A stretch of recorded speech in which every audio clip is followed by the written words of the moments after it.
వివాహాలు, మూడేసి వివాహాలు, నాలుగేసి వివాహాలు ఈ మధ్యకాలంలో కామన్ అయిపోయింది. రెండేసి పెళ్ళిళ్ళు అట్లా. అసలు ఇవన్నీ ఎందువల్ల జరుగుతున్నాయి? కారణం అంటే మనకి గ్రహాలు ఇబ్బందులు. ఇవన్నీ ఎందుకు వస్తున్నాయంటే కొన్ని గ్రహాల కాంబినేషన్స్ వల్ల, కొన్ని దోషాల వల్ల. ఇప్పుడు కొన్ని దోషాలు, అట్లనే మంగళ దోషాలు అని మనం తమిళనాడులో చెప్పుకుంటూ ఉంటాం. ఈ దోషాల వల్ల మనకి ఎక్కువ వివాహాలు, పునర్వివాహాలు, విధవా వివాహాలు, రాహు మనకి అర్ధాష్టమ, అష్టమ, సప్తమ స్థానాల్లో ఉండడము, ఏ శుభగ్రహ వీక్షణ లేకపోవడము, ఇలా కొన్ని క్లాజెస్ ఉంటాయి. ఈ క్లాజెస్ వల్ల ఏమవుతుందంటే ఇతరుల మాటలు నమ్మి అమ్మాయిలు మోసపోవడం, లేదా అబ్బాయిలైనా మోసపోవచ్చు. ఇది రాహు. రాహు ఎంతసేపు కూడా మోసగాడు అనమాట. కాబట్టి సప్తమ రాహువులో మనకి ఉన్నప్పుడు ఏమవుతుందంటే విధవా సంభోగం జరుగుతుంది అన్నారు. మరి ఇవన్నీ శాస్త్రాల్లో ఊరికనే చెప్పారా అండి అని అంటే మనకి కాదు. శాస్త్రాల్లో చెప్పినటువంటివి ఎప్పుడు కూడా ఆధారాలు ఉంటాయన్నమాట. ఒక ప్రాక్టికల్ గా ఒక పర్సన్ ఉన్నాడు. అతను నెల్లూరుకు చెందినటువంటి వాడు. ఏమండి, సప్తమ రాహు ఉన్నాడురా, నీకు విధవా సంభోగం జరుగుతుంది అని అంటే అతను మామూలుగా అనుకున్నాడు. ఏమీ లేదండి గురువు గారు అన్నది 25 సంవత్సరాల క్రితం మాట. ఆయ్, శాస్త్రం అబద్ధం చెప్పదంటే 2 రోజులు పోయిన తర్వాత అప్పుడు కరెక్టే గురుగారు, మా ఇంటికి ఒక పని మనిషి వచ్చేది, నేను పైన ఒక ఆ, దీంట్లో ఉంటున్నాను, ఆ, పైన గెస్ట్ రూమ్ లాగా అక్కడ వచ్చేదన్నమాట. అవుట్ హౌస్ లో ఉంటున్నాను అని ఏదో చెప్పుకొచ్చాడు. పెంట్ హౌస్ లో పెంట్ హౌస్ లో ఉంటున్నాను అని చెప్పుకొచ్చాడు. సో మరి శాస్త్రం తప్పు చెప్పలేదు కదా. అలాగే పాపం ఏదో వివాహం చేస్తారు.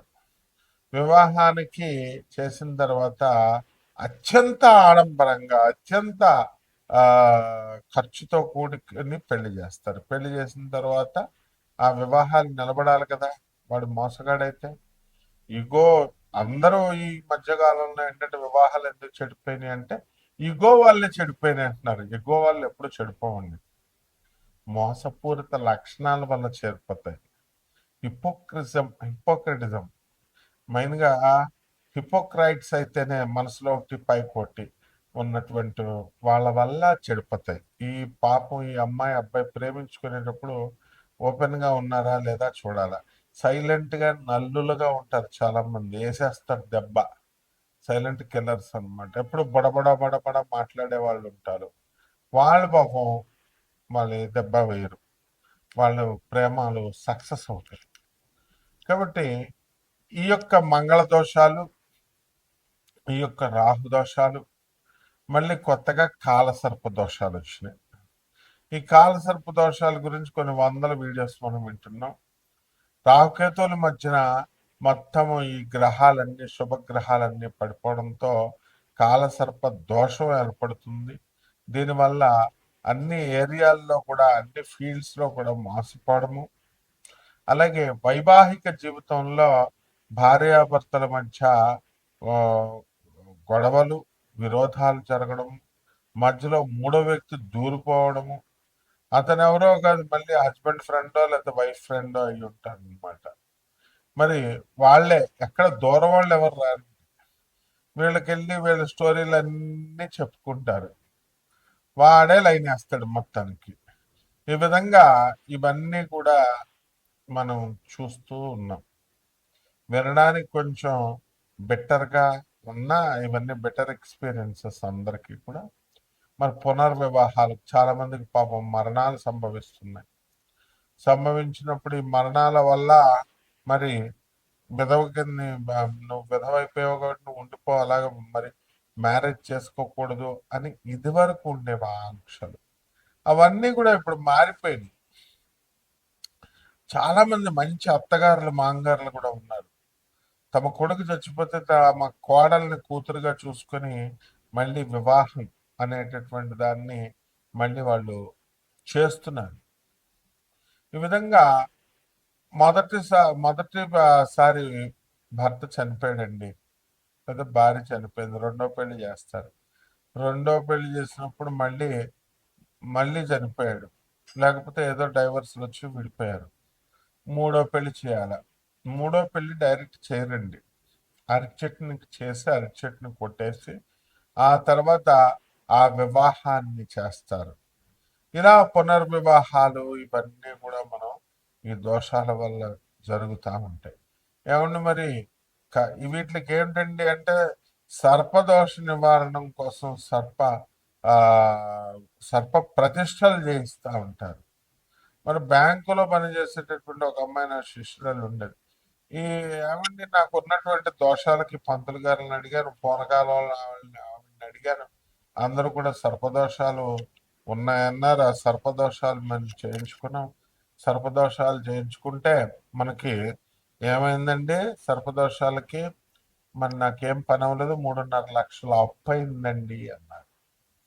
ఇలా ఈ సర్పదోషాలు, ఈ సుబ్రహ్మణ్యేశ్వర స్వామి వారి యొక్క ఆరాధనలు, అర్చనలు, వీటిలన్నిటి వల్ల మనకి ఈ యొక్క పునర్వివాహాలు అనేటటువంటిది, మారు వివాహాలు, ఎక్కువ వివాహాలు, ఇలాంటివన్నీ కూడా కొంతవరకు కంట్రోల్ అవుతాయి అన్నమాట.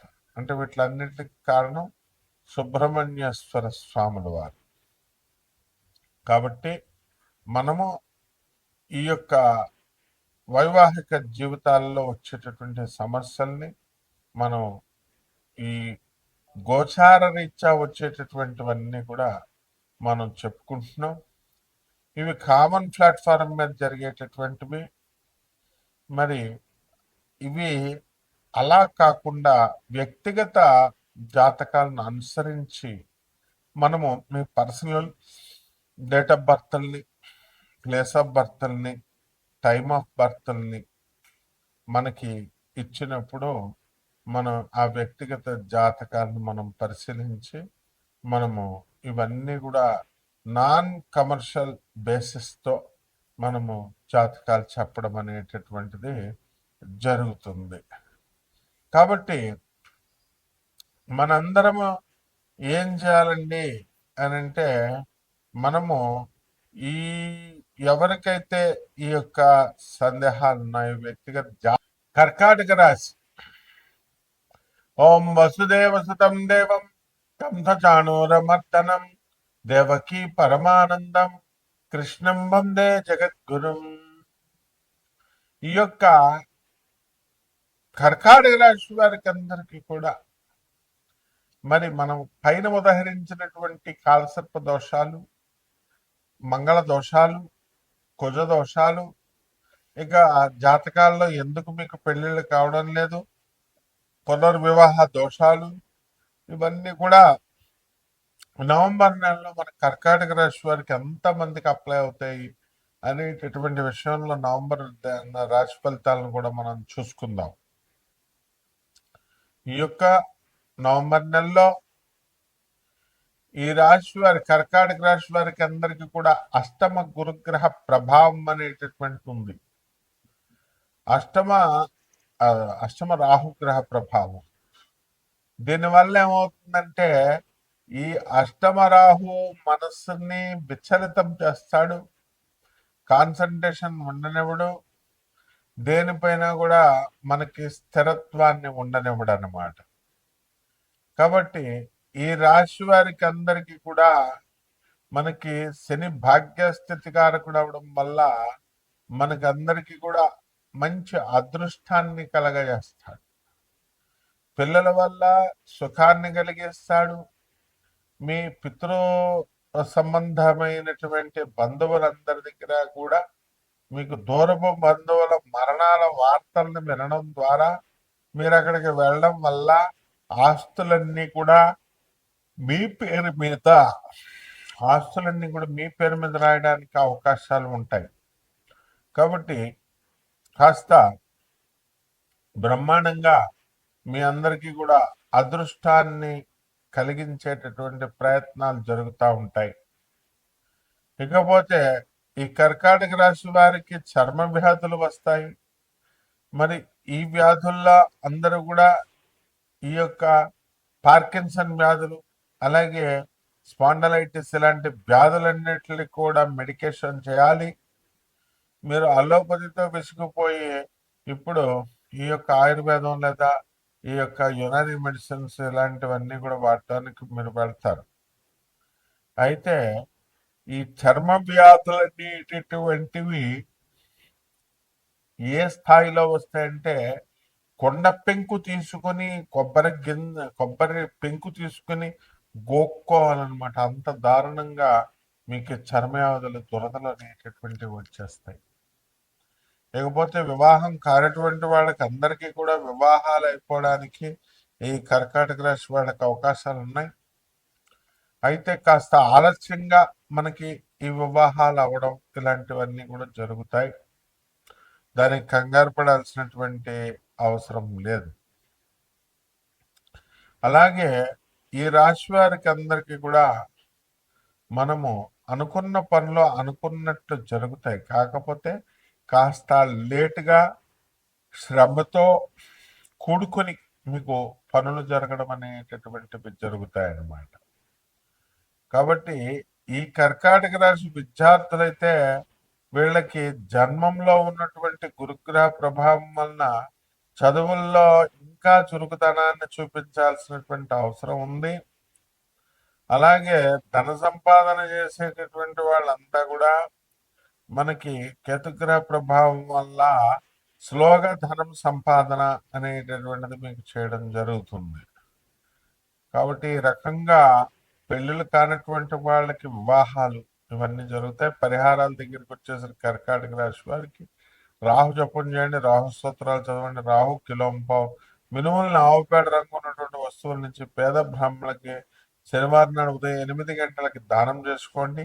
దశమహావిద్యల్లో ఒకటైనటువంటి బగళాముఖి అమ్మవారి యొక్క హోమాన్ని మీ ఇళ్లలో చేర్పించుకోవడం ద్వారా అద్భుతంగా మీకు పనిచేస్తుంది. శుభమస్తు.